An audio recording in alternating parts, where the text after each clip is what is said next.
Kottayam ഏറ്റുമാനൂരിൽ police ഉദ്യോഗസ്ഥനെ മർദ്ദിച്ചു കൊലപ്പെടുത്തിയ പ്രതി ജിബിൻ ജോർജ് സ്ഥിരം കുറ്റവാളിയാണെന്ന് പോലീസ്.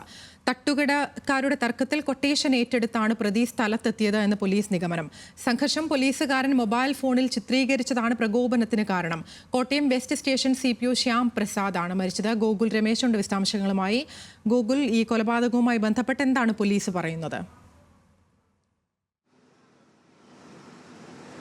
ആതിര, നിലവിൽ ഈ മരിച്ച പോലീസ് ഉദ്യോഗസ്ഥൻ്റെ ഇൻക്വസ്റ്റ് നടപടികൾ ഇപ്പോൾ പൂർത്തിയായിരിക്കുകയാണ്. കോട്ടയം ഏറ്റുമാനൂരിലുള്ള സ്വകാര്യ ആശുപത്രിയിലെ മോർച്ചറിയിലാണ് അദ്ദേഹത്തിൻ്റെ മൃതദേഹം ഇപ്പോൾ സൂക്ഷിച്ചിരിക്കുന്നത്. നമ്മളിപ്പോൾ ദൃശ്യങ്ങളിൽ കാണുന്നത് മോർച്ചറിയുടെ മുന്നിലുള്ള ദൃശ്യങ്ങളാണ്. അല്പസമയത്തിനകം തന്നെ അദ്ദേഹത്തിൻ്റെ മൃതദേഹം മോർച്ചറിയിൽ നിന്നും പുറത്തേക്ക് എത്തിക്കും. അതിനുശേഷം ഈ ഏറ്റുമാനൂർ ആശുപത്രിയിൽ നിന്നും കോട്ടയം മെഡിക്കൽ കോളേജിലേക്കായിരിക്കും മൃതദേഹം കൊണ്ടുപോവുക. തുടർന്ന് പോസ്റ്റ്മോർട്ടം നടപടികൾ കോട്ടയം മെഡിക്കൽ കോളേജിൽ ഇന്ന് തന്നെ നടത്തുമെന്നാണ് അറിയാനായിട്ട് സാധിക്കുന്നത്. ഒപ്പം ഈ പ്രതി നിലവിൽ ഏറ്റുമാനൂർ പോലീസിൻ്റെ കസ്റ്റഡിയിലുണ്ട്. ഇയാളെ പോലീസ് ചോദ്യം ചെയ്തു വരികയാണ്. ഇയാൾ വലിയ രീതിയിൽ ലഹരിക്ക് അടിമയാണ്, അല്ലെങ്കിൽ ലഹരിക്ക് അടിമയാണ്. അതോടൊപ്പം തന്നെ ലഹരിയുടെ ആ ഒരു ഇതിൽ തന്നെയാണ് ഇപ്പോഴും ഉള്ളത് എന്ന്, ഒരിക്കലും ഒരു സ്വബോധത്തിലല്ല പ്രതി ഇപ്പോഴും ഉള്ളത് എന്ന് പോലീസ് ഉദ്യോഗസ്ഥർ നമ്മളോട് അറിയിക്കുകയും ചെയ്തിട്ടുണ്ട്. മാത്രമല്ല, മുമ്പും നിരവധി ക്രിമിനൽ കേസുകളിൽ പ്രതിയായിട്ടുള്ള ആളാണ് ഈ പോലീസ് ഉദ്യോഗസ്ഥനെ ഇത്തരത്തിൽ മർദ്ദിച്ച ജിബിൻ എന്ന് പറയുന്ന വ്യക്തി. അയാൾക്കെതിരെ 7ഓളം കേസുകൾ കോട്ടയത്തിൻ്റെ വിവിധ സ്റ്റേഷനുകളിലായിട്ട് നിലനിൽക്കുന്നതാണ്. ഒപ്പം ഈ സംഭവം നടക്കുന്നത് ഇന്നലെ അർദ്ധരാത്രിയിലാണ്. അതായത്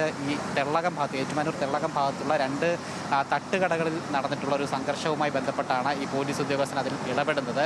അതിൽ ഒരു തട്ടുകടക്കാരൻ ഈ പ്രതി എന്ന് പറയുന്ന ജിബിന് കൊട്ടേഷൻ കൊടുത്തതാകാം എന്നുള്ളൊരു പ്രാഥമിക നിഗമനം പോലീസ് നമ്മളോട് പങ്കുവയ്ക്കുകയും ചെയ്തിട്ടുണ്ട്. അത് ചോദിക്കുന്നതിന് വേണ്ടി, അല്ലെങ്കിൽ ആ കൊട്ടേഷൻ ഏറ്റെടുത്തുകൊണ്ട്